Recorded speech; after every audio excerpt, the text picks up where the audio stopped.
Good evening class. I hope you all are doing good. तो आज हमारा sociology paper 2, Indology, book view, text view, तीनों same है, एक ही कंसेप्ट को बोलते हैं। भी जो इंडियन सोसाइटी को है उसको हमने स्टडी करना है through the Lenz's of Indian books. जो भी बुक्स हैं उसमें क्या हो सकता है, आपकी वेदास हो सकते हैं, जो समितिज़ हैं वो हो सकती हैं, पुराणास, जो भी कुछ राइटर्स ने बुक्स लिखी होंगी, जैसे कौटिल्य का अर्थशास्त्र, जो भी उस टाइम राइटर्स थे, पोएम्स, लिटरेचर, और हमारा जहाँ पे जो फॉरेनर ट्रैवलर्स आए थे, तो जैसे कि चाइनीज ट्रैवलर, ग्रीक ट्रैवलर, जिन्होंने उन्होंने जो बुक्स लिखी उन सबको स्टडी करके इंडियन सोसाइटी को समझना है। अब इसकी मैं एक एग्जांपल देता हूँ आपको, ये कैसे है, क्यों ऐसा क्यों है। तो जैसे कि फर्स्ट लेक्चर में मैंने बात की थी, जहाँ पे बात हुई sociology of India. Sociology of India में बात हो रही थी, भी कुछ एक डिबेट चला, sociology for India versus sociology of India. तो इस डिबेट में एक्चुअली क्या हो रहा था, तो कुछ कह रहे थे, जो सोशोलॉजी फॉर इंडिया वाले लोग थे वो कह रहे थे भी हमें कुछ कंसेप्ट्स हैं, भी जो हमने यूरोपियन जब सोशोलॉजी बनी थी, जब यूरोप में हमने सोशोलॉजी बनाई, तो उसी कंसेप्ट्स को हमें यूज़ करना है और इंडिया की सोसाइटी को स्टडी करना है। सोशोलॉजी ऑफ इंडिया वाले क्या कहते हैं, लोग कहते नहीं, आप यूरोप की सोसाइटी को इंडियन सोसाइटी दोनों सेम मत समझिए। इंडियन सोसाइटी बहुत ज़्यादा यूनिक है, उसके लिए हमें नए कंसेप्ट डेवलप करने पड़ेंगे। तो उसीलिए जो एक इंडोलॉजी है, ये एक नया पर्सपेक्टिव है जो कि इंडिया की सोसाइटी को स्टडी करने के लिए है। तो अभी उसकी मैं एक एग्जांपल देता हूँ। आप सपोज कीजिए दिसंबर की कड़ाके की सर्दी है, ठीक है, और एक ओल्ड में एज मैन है, मतलब उनकी उम्र सपोज कीजिए 70 साल है, और वो कड़ाके की सर्दी में गंगा माँ में स्नान कर रहे हैं। तो अगर आप सपोज कीजिए आपको यूरोपियन सोशोलॉजिस्ट आता है, वो देखेगा, वो जब देखेगा ठंड लग रही होगी, ठिठुर कर रहा होगा, कांप रहा होगा वो यूरोपियन सोशोलॉजिस्ट, लेकिन जब देखेगा भी ओल्ड मैन माँ गंगा में स्नान कर रहे हैं, तो वो सोचेगा भी मे बी शायद इनको कोई साइकोलॉजिकल इशू हो, क्योंकि वो अपना दिमाग लगा रहा है, वो लगाएगा सारी फंक्शनल अप्रोच, जे कन्फ्लिक्ट अप्रोच। तो उसको वो जो सोशल रियलिटी है, वो जो सोशल एक्शन है, वो नहीं कॉम्प्रहेंड कर पाएगा। But on the other hand, अब आप देखिए एक इंडोलॉजिस्ट जा रहा है, एक इंडोलॉजिस्ट गया जो कि एक इंडोलॉजिकल अप्रोच के थ्रू गया, जिसने सारी टेक्स्ट बुक पढ़ रखी हैं, वेदास पढ़ रखे हैं, समितिज पढ़ रखी हैं, सब कुछ पढ़ रखा है। जब वो देखेगा ओल्ड एज पर्सन को गंगा माँ में स्नान करते हुए, तो उस पर वो स्टडी करके क्या लिखेगा भी, मतलब हाँ जी, आज भी वो है, आज भी लोगों में उतनी डिवोशन है, उतनी श्रद्धा है भी, ताकि क्योंकि एक हमारे इंडियन टेक्स्ट बुक्स में, इंडियन रिलीजन में, इंडियन रिलीजियस बुक्स में लिखा हुआ है भी माँ गंगा में स्नान करने से जो पाप हैं वो धुल जाते हैं, एंड द मैन और women move toward the path of solvation. तो आप समझ रहे हो, मतलब भी इंडोलॉजी क्या है एक्चुअल में। भी आपको जो भी कोई भी एक्शन है, जो कोई भी एक इंडिविजुअल कोई भी एक्शन परफॉर्म कर रहा है, तो आपको वो देखना है through the Lenz's of culture, भी वो क्यों कर रहा है। क्योंकि इंडोलॉजिस्ट जो मानते हैं भी जो मैन है वो इंडिपेंडेंट नहीं है, और ऐसा नहीं है भी मतलब इंडिपेंडेंट होके कुछ भी वो कर रहा है, तो वो कल्चर है। जैसे सपोज कीजिए, एक वो आपने देखा होगा, एक इंस्टाग्राम पे वीडियो वायरल हो रही थी, तो वो एक स्टूडेंट था, इंडियन स्टूडेंट, वो फॉरेन में उसकी ग्रेजुएशन कंप्लीट हुई थी, तो वो होती है सेरेमनी जहाँ पे वो डिग्री लेते हैं, मैं नाम भूल गया उस सेरेमनी को क्या बोलते हैं, जो डिग्री फाइनल ग्रेजुएशन कंप्लीट होने पे डिग्री देते हैं। तो वो जो उनके प्रोफेसर थे, फॉरेनर प्रोफेसर, तो वो उनको डिग्री दी, और उसने जब अपनी डिग्री रिसीव करने के बाद पैरी हाथ लगाए, मतलब पैरी पौना किया, तो उधर लोगों के लिए बड़ा वो होगा भी, ये क्या किया इसने भी, क्या था ये। लेकिन हमारे कल्चर में क्या है भी, एक हम जो एल्डर्स को रिस्पेक्ट देते हैं पैरी हाथ लगाकर। तो ये एक इंडोलॉजी, वो अपना एक पर्सपेक्टिव इस तरह स्टडी कर रहे हैं इंडियन सोसाइटी को। तो जो इंडोलॉजी एज ए स्टडी थी, वो सर विलियम जोन्स ने स्टार्ट की थी 1784 में, क्योंकि जो ब्रिटिशर्स थे वो आए, कुछ ब्रिटिशर्स को इंडिया कल्चर से बहुत ज़्यादा लगाव हो गया, वो कहते हैं हमने स्टडी करना है इंडिया कल्चर, हमने देखना है। तो उसमें सर विलियम जोन्स थे, कलकत्ता में इन्होंने वो शुरू किया एशियाटिक सोसाइटी ऑफ बंगाल, जहाँ पे 2 डिपार्टमेंट शुरू किए, संस्कृत एंड इंडोलॉजी। तो जो सेलेंट फीचर है इंडोलॉजी की, तो वो हम देख लेते हैं, क्योंकि कई बार पूछ लेते हैं आपको यूपीएससी में। तो Indian society is unique and it can be understood by the theories concept unique to Indian society, not by prevailing British western theories and concept. Indologist emphasise more on understanding rather than suggesting solution to the problems. वो problems को understand करते हैं। Understanding of society is developed in terms of continuity from the past and through identification of historical moorings. वो तो जो भी society में कुछ भी है वो देखते हैं अभी पास्ट से ये कैसे कंटिन्यू हो रही है, through the identification of historical moorings. This history में क्या था, the perspective seldom use field view for taking into account the existence of heterogeneity variation present in Indian society. The resulting view has been very broad and ideal type in structure.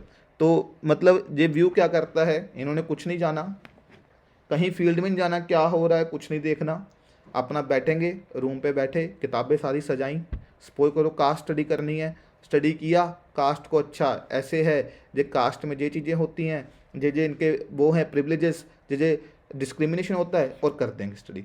Actual में cast में क्या हो रहा है वो किसी को नहीं पता, वे एक्चुअल ग्राउंड लेवल पे क्या है। तो मतलब एक ब्रॉड टाइप है, और क्या क्या हो सकता है, कहीं डिस्क्रिमिनेशन बहुत ज़्यादा हो, कहीं कम हो रहा हो। कुछ हमारे जैसे इंडिया में आपको ये चीज़ समझ सकते हो ना, कहीं कास्ट सिस्टम बहुत ज़्यादा प्रिवेल है, कहीं बहुत ज़्यादा कम है, पैट्रियार्की कहीं ज़्यादा है कहीं कम है। जैसे कि जो हम देखते हैं भी नॉर्थ इंडिया साउथ इंडिया में कंपेयर करते हैं, तो जो वुमेन एम्पावरमेंट है साउथ इंडिया में ज़्यादा है। तो ये लोग वो नहीं देखते वेरिएशंस, ये अपना बैठेंगे आर्मचेयर स्कॉलरशिप भी इसको बोलते हैं। एक और डिबेट आता है इंडोलॉजी वर्सेस ओरिएंटलिज्म, क्योंकि दोनों ही हिस्टोरिकल टेक्स्ट स्टडी कर रहे हैं to better understand Indian society, लेकिन इनका क्या है, वो पॉजिटिव पिक्चर देते हैं, लेकिन वो क्या है, नेगेटिव पिक्चर इंडियन सोसाइटी की। Indologist positive, orientalism negative approach. तो टाइप्स ऑफ इंडोलॉजी 2 तरह की हैं, classical Indology and modern Indology. तो क्लासिकल इंडोलॉजिस्ट कौन थे, जो ब्रिटिशर थे, तो उन्होंने क्या था, बुक्स उठाई, इंडिया की एंशिएंट बुक्स उठाई, जो भी सारी हिस्टोरिकल बुक्स उठाई, तो उन्होंने देखा, तो इंडियन सोसाइटी को स्टडी करने की कोशिश की, तो उन्होंने कुछ अपने जो उनके एजेंडा को सूट करता था वो चीज़ें बताई। जैसे कि कुछ स्टीरियोटाइप्स थी वो बताई, तो जैसे कि उन्होंने बताया भी जो इंडिया का विलेज है इंडिपेंडेंट रिपब्लिक है, भी मतलब उसकी बाहर के वर्ल्ड से कोई कनेक्टिविटी नहीं है। तो मॉडर्न इंडोलॉजी क्या किया, जो मॉडर्न हमारे सोशोलॉजिस्ट है जैसे जीएस गुरे, नेक्स्ट लेक्चर इस पर देखोगे भी, इसने जो जीएस गुरे हैं जो फादर ऑफ इंडियन सोशोलॉजी हैं, तो इन्होंने मतलब जो इनकी स्टडी थी, इन्होंने किस किस टॉपिक पे वो आपको सारा इन्होंने इंडियन सोसाइटी को स्टडी किया। इन्होंने ट्राइब्स भी स्टडी की, कास्ट भी स्टडी की, अर्बनाइजेशन भी स्टडी की, जे नेशनल इंटीग्रेशन भी स्टडी की, आर्ट एंड आर्किट कल्चर भी स्टडी किया, सिविलाइजेशन भी स्टडी की, मीन्स रिलीजन भी स्टडी किया। मीन बहुत ही ज़्यादा ब्रॉड इनकी जो इन्होंने इंडोलॉजिकल पर्सपेक्टिव यूज़ किया टू अंडरस्टैंड इंडियन सोसाइटी, तो वो हम नेक्स्ट लेक्चर में देखेंगे।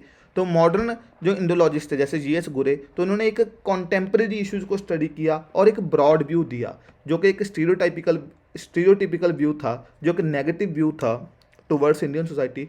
तो उनको एज ए, क्योंकि जी जीएस गुरे एक नेशनलिस्टिक व्यू भी दे रहे थे भी इंडिया की सोसाइटी कैसे एंशिएंट टाइम्स में बहुत ज़्यादा ग्रेट थी। तो ये classical Indology and modern Indology. तो क्रिटिसिज्म क्या है, तो क्रिटिसिज्म जो सोशोलॉजिस्ट AR देसाई जो मार्क्सियन सोशोलॉजिस्ट हैं, ये देखते हैं Indian society from the lens of culture and providing A textual view far remove from the real India with this inequality diversity dialectics and exploitation. जो मैंने बात पहले बोल ली है आपको भी, मीन्स भी जन के AR देसाई क्या कह रहे हैं भी, एक्चुअल में क्या हो रहा है वो बहुत डिफरेंट है। तो अगर आप ऐसे कोई भी स्टडी कर रहे हो तो सुपरफिशियल स्टडी है, क्योंकि जो सोशोलॉजी एज ए स्टडी है वो आपको ट्रू पिक्चर देनी चाहिए सोसाइटी की, क्योंकि इससे साइंस ऑफ सोसाइटी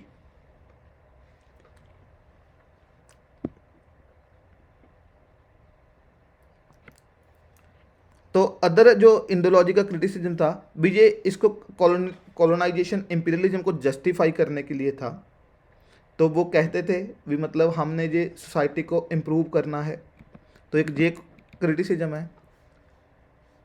और कुछ लोग कहते हैं भी जो कुछ और क्रिटिसाइज करते हैं वो क्या कह रहे हैं भी ओनली जो एलीट और अपर क्लास को स्टडी करते हैं ये, जो कल्चर और कस्टम लोअर कास्ट और ट्राइब्स का है उसको जो बिल्कुल नहीं स्टडी कर रहे, क्योंकि उस टाइम जो बुक्स थी वो सिर्फ जो एंशियंट टाइम्स में बुक्स थी वो एलीट एंड जो अपर क्लास थे जो पैट्रोनेज करते थे, लोग उनके ऊपर बुक्स लिखते थे और लोअर कास्ट के कल्चर और कस्टम्स को इग्नोर कर देते हैं। तो एक ये भी है भी मतलब जो लैक ऑफ डाइवर्स पर्सपेक्टिव है, द पर्टिकुलर दो जो women, people from lower caste, ethnic minorities, तो इनको भी हिस्ट्री में क्योंकि हिस्टोरिकली ये इसमें अंडर रिप्रेजेंटेड है।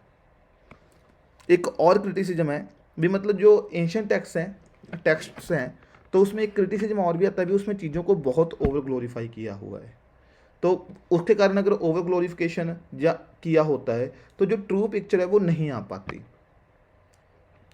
तो ये क्रिटिसिज्म है। तो इसी क्रिटिसिज्म को आगे काउंटर करने के लिए जब बुक व्यू से हम किसकी तरफ बढ़े, फील्ड व्यू से, मतलब जो कि एम.एन. श्रीनिवास ने एक ट्रेडिशन शुरू की थी। उन्होंने कहा कि बुक्स में आप इंडियन सोसाइटी को अगर स्टडी करना है तो आप बंद कमरे में बैठ के स्टडी नहीं कर सकते, आपको ग्राउंड पे जाना पड़ेगा, आपको गांव में जाना पड़ेगा। आप देखो वहाँ पे कास्ट सिस्टम के डायनामिक्स क्या हैं, आपने ये देखा कास्ट सिस्टम, तो अगर आप देखोगे जो टेक्स्ट्स हैं वो तो कह रहे हैं कि कास्ट सिस्टम क्या है, बाय बर्थ डिसाइड हो गया, लेकिन कास्ट सिस्टम का जो डायनामिक करेक्टर है वो तो आपको गांव में देखने को मिलेगा। जब उन्होंने संस्कृताइजेशन का कंसेप्ट दिया, उन्होंने क्योंकि जो सोशल मोबिलिटी होती है कास्ट सिस्टम में, जो स्टेटस चेंज होता है lower caste to upper caste, वो तो जो अगर आप देखोगे टेक्स्ट तो कहते हैं वो चेंज नहीं हो सकता, बाय बर्थ डिसाइड हो गया। लेकिन एम.एन. श्रीनिवास ने दिखाया Sanskritisation through the concept of Sanskritisation भी कैसे जो कास्ट है वो अपना हायर स्टेटस अचीव कर रहे हैं through the process of Sanskritisation. तो ये सब चीज़ें एक क्रिटिसिज्म था इंडोलॉजी का। लेकिन eight the end of the day Indology ने एक डिबेट शुरू किया, एक स्टडी करना शुरू किया, उन्होंने एक चीज़ें बताई, बाद में उनका क्रिटिसिज्म आया, मार्क्सियन पर्सपेक्टिव आया, सिविलाइजेशनल पर्सपेक्टिव आया, सबल्टरन पर्सपेक्टिव आया, जे स्ट्रक्चर फंक्शनलिस्ट पर्सपेक्टिव आया। तो उससे but at the end of the day क्या हुआ, sociology of India as a discipline बहुत ज़्यादा रिच हुआ, इतनी सारी थ्योरीज आई। तो ये एक आप इंडोलॉजी ने एक sociological debate, sociological thinking start की है, तो ये एक बहुत इंपॉर्टेंट रोल प्ले किया है। आई होप आपको इंडोलॉजी अब समझ आ गया होगा। फिर भी कोई अगर क्वेश्चन हुए तो डाउट पूछिए, बाकी वीडियो को लाइक कीजिए, और इस पे अगर कुछ भी आपको अच्छा लगे या कुछ और भी चीज़ें इम्प्रूवमेंट में जरूरत हो तो आप कमेंट सेक्शन पे लिख सकते हो। Thank you class.